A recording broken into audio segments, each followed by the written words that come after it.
जय हिंद। प्रवेश Yadav math and science मस्ती में आपका स्वागत है।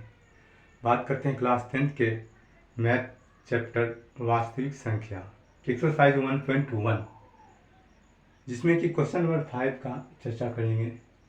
इसमें क्वेश्चन दिया है कि जांच कीजिए कि क्या किसी संख्या n के लिए संख्या 6 पावर n अंक 0 पर समाप्त हो सकता है।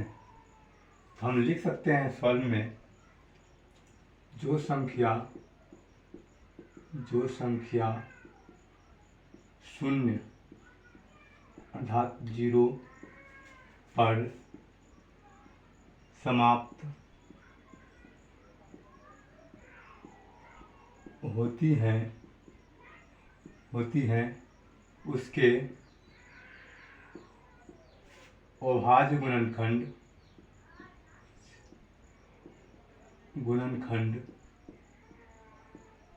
खंड 2 गुना 5 के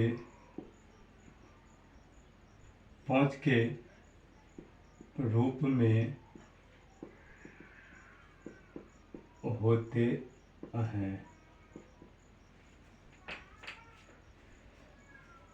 जैसे कि 6 पावर n बराबर हम लिख सकते हैं 2 गुना 3 पावर n।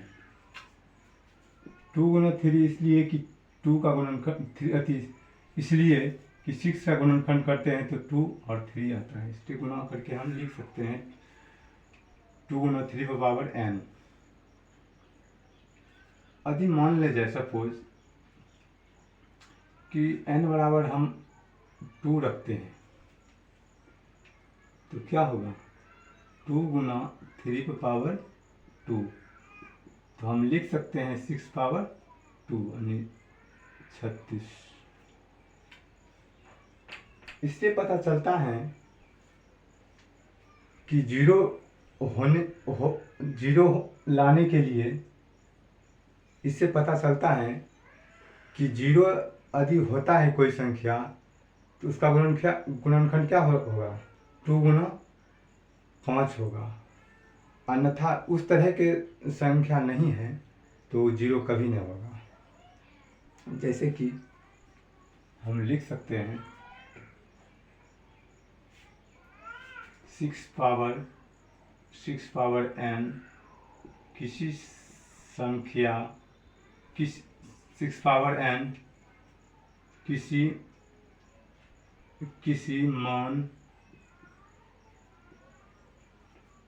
किसी मान n के लिए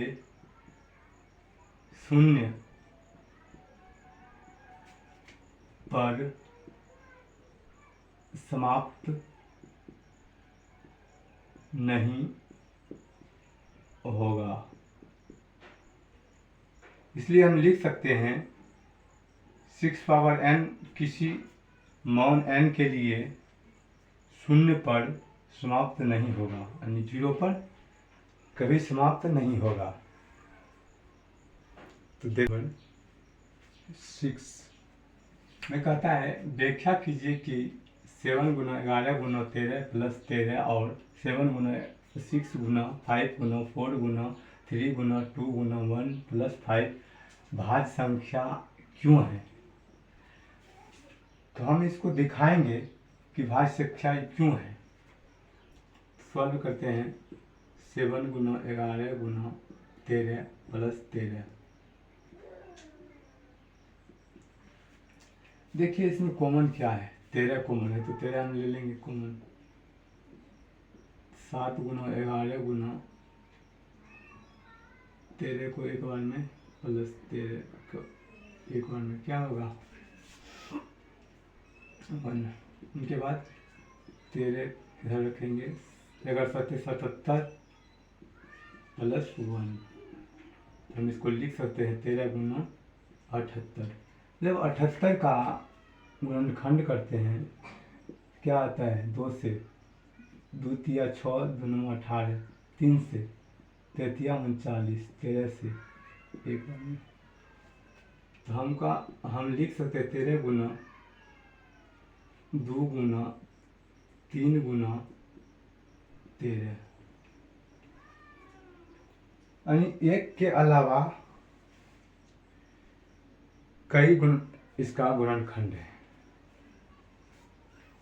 तो इसलिए हम लिख सकते हैं यह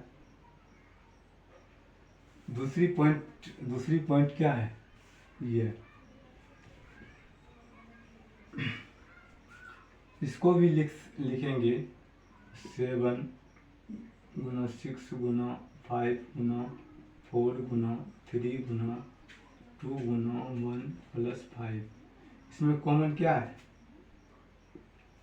कॉमन 5 है, इसमें 5 कॉमन ले लेते हैं। 7 गुना 6 गुना 5 को 1 हो जाएगा, 4 गुना 3 गुना 2 गुना 1 प्लस 1। इसको लिख सकते हैं 5। इसका सभी का गुणा करेंगे तो क्या हो जाएगा, 1008 हो जाएगा। इसको पूरा इतना गुना करेंगे तो क्या हो जाएगा, 1008 आ जाएगा। 1008 प्लस 1। हम इसको लिख सकते हैं 5 गुना 1009। 1009 को भी हम गुणनखंड करेंगे तो क्या होगा, इसका एक के अलावा कई अभाज्य गुणनखंड होगा।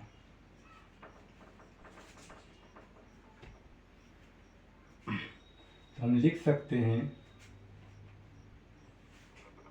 यह भाज्य संख्या है, क्योंकि इसके एक के अलावा अन्य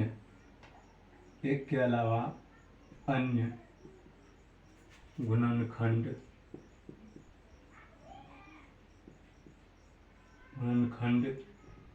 भी है। इसलिए यह क्या है, भाज्य संख्या है। देखते हैं क्वेश्चन नंबर 7। क्वेश्चन नंबर 7 में कहता है कि एक लड़का और लड़की एक वृत्ताकार मैदान में एक चक्कर लगाने में लड़की को 18 मिनट लगता है, जबकि वही मैदान को एक चक्कर लगाने में लड़का को 12 मिनट समय लगता है। कहता है लड़का और लड़की एक साथ मिलने में कितना समय लगेगा, कितना मिनट लगेगा। तो देखते हैं, एक वृत्ताकार मैदान में एक स्थान से चलता है लड़का, उसको कितना समय लगता है, 12 मिनट। और एक लड़की यहीं से चलता है तो उसको कितना मिनट लगता है, 18 मिनट। तो हम दोनों का एलसीएम हम निकाल लेंगे तो हमको पता चल जाएगा कि दोनों कितना समय बाद एक साथ मिल जाएंगे। इसलिए हम लिख सकते हैं 18 मिनट एंड 12 मिनट। लड़की को लगता है कितना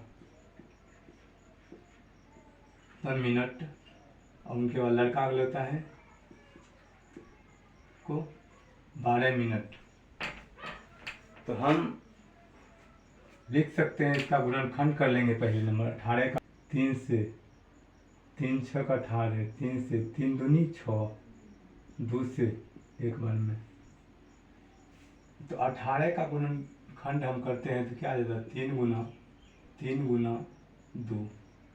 जबकि 12 का गुणनखंड करेंगे तो कितना आएगा, 2 से 6, 2 से 3 और 3 से 1, 2 गुना 3।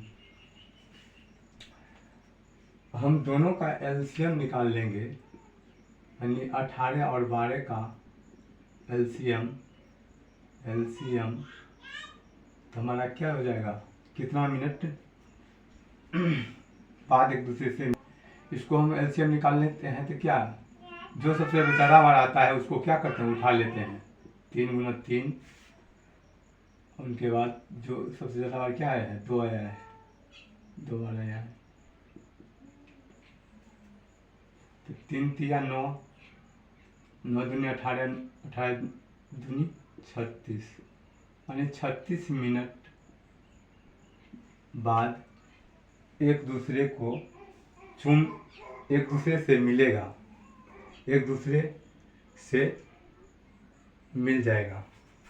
कितना, 36 मिनट बाद। आई हमारा क्या है आंसर।